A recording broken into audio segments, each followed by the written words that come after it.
It's back to the future for the Oakland Raiders as they bring back Jon Gruden to lead the silver and black into the 2018 season and beyond. Gruden hopes that the second time around will be a lot like Shalimar, good music and good vibes that will have everyone dancing in the streets.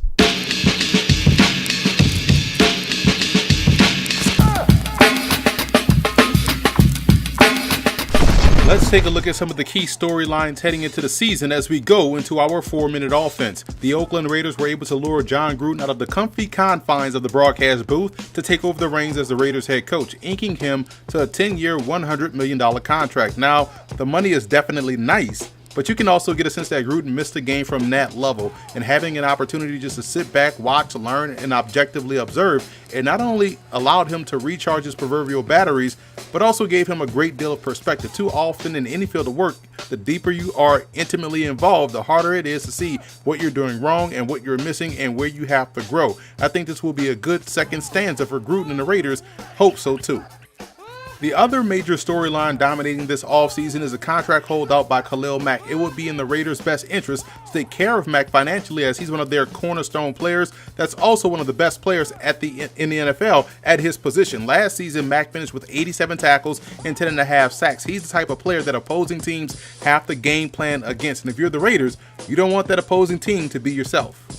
Last year was a bit of a down year for the two Raiders offensive stars and quarterback Derek Carr and wide receiver Amari Cooper. Both took a ton of heat for the drop in production from the media. Some of it was justified, some of it wasn't, but as with anything, it's only temporary. Look for both players to rebound this year, as the talent will always win out in the end. Many have become so invested in numbers and stats that lose sight of the actual talent that a player actually has. Players have down years. It doesn't necessarily mean that they're overpaid, overrated, or a bust. I think in this case for Oakland, a rededication to the running game will yield much more positive results for both Carr and Cooper, as the play action passing game should definitely help them connect more on big plays deeper down the field.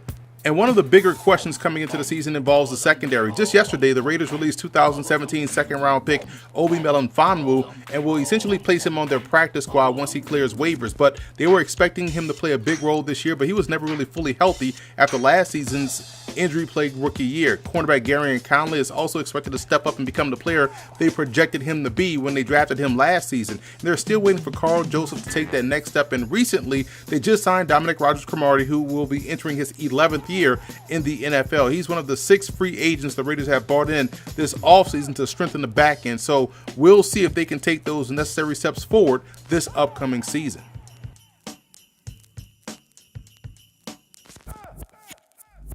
A reason for optimism is the Raiders' offensive line. Yes, they are missing Donald Penn and Gabe Jackson at the moment, both of whom are recovering from an injury, but they are still one of the more solid units on this team and in the AFC, quite honestly. A healthy group along with rookies like first-round pick Colton Miller out of UCLA and third-round pick Brandon Parker out of North Carolina A&T should help strengthen both the starting tackle spot in Miller's case and the swing reserve spot in Parker's case, along with others who provide good depth up front. I'm also a big fan of the backfield for the Oakland Raiders. Marshawn Lynch doesn't look like he's aged one bit. Free agent signee Doug Martin is on a 1-year deal and is still very talented, and we know how much 1-year deals tend to bring out the best in anybody. And what a fine undrafted rookie free agent Chris Warren III was out of Texas, who has been the star of the preseason. Also, both Jalen Richard and DeAndre Washington are no slouches either. This is a deep and talented group of backs that I'm pretty sure Jon Gruden will be leaning on heavily this upcoming season.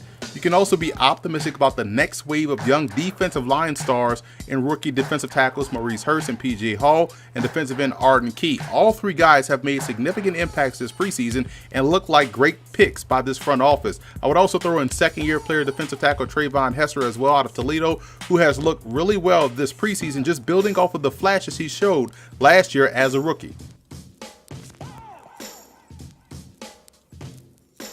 A cause for concern will be the linebacking core. Now, there's some good athleticism there with free agents signing Tahir Whitehead and the wily vet Derek Johnson and Bruce Irvin, but how will it all mesh together is the issue for me. Will Irvin be more of a situational rush player? If so, then who's the primary backer there? Now, there's some good options in Markel Lee and Emmanuel Lamore, but I will still have to take a wait-and-see approach with this group. We talked about it earlier, but the secondary is definitely an area of concern because of all of the moving parts involved. They are no different than the offensive line in terms of needing to gel to be able to better communicate on game day. And we'll see if that can happen by the time September 10th rolls around against the Los Angeles Rams on Monday night. You can also have a slight concern about the type of offense John Gruden will run or how much influence he will have in it. Greg Olsen was brought back to be the OC in Oakland, and he has worked with Gruden before, but again, like with other positions on this roster, it's still a wait-and-see process for me.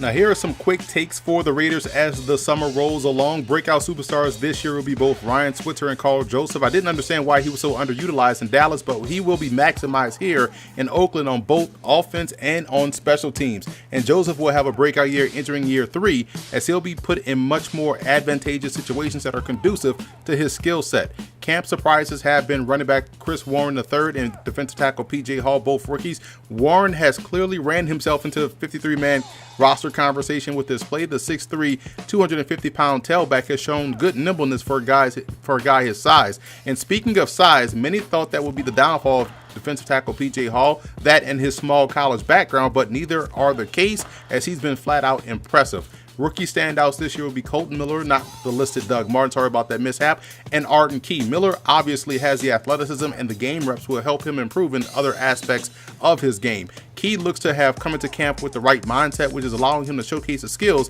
that he showed very early in his LSU career, which only bodes well for his production as a rookie for the Raiders. And from a fantasy football perspective, I would still place a priority target on Amari Cooper. He's still one of the better young receivers in the game, and we'll get back to what we saw from him 2 seasons ago. The road to the Super Bowl for the Raiders goes as follows. The defense has to get back to being both feared and productive. When the Raiders were dominant, it was because of a smothering defense. Last year, they were 23rd overall and dreadful versus the pass, interceptions, and getting to the quarterback. All of that has to change. What also has to change is the passing game. The Raiders need Derek Carr and his receivers to get back on the same accord. Now, adding someone like Jordy Nelson and Ryan Switzer to go along with Amari Cooper and tight end Jared Cook is definitely a big step in the right direction, especially with an expected improvement in the running game with the depth of backs they have back there behind Carr. Also, the special teams have to get back to being special. This was always a no-worries position for the Raiders, but they have to find dependability at both kicker and punter, and hopefully Switzer can do Switzer-like things in the return game.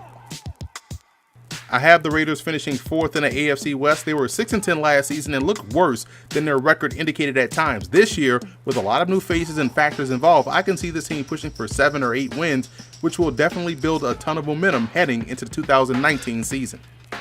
So that's it for our 2018 NFL season team preview. Be sure to follow me on all of our social media accounts. Also check out and subscribe on iTunes to Football Game Plan Podcast, and to find other NFL team previews for our 2018 NFL season kickoff, visit the YouTube channel at youtube.com/footballgameplan and click that subscribe button.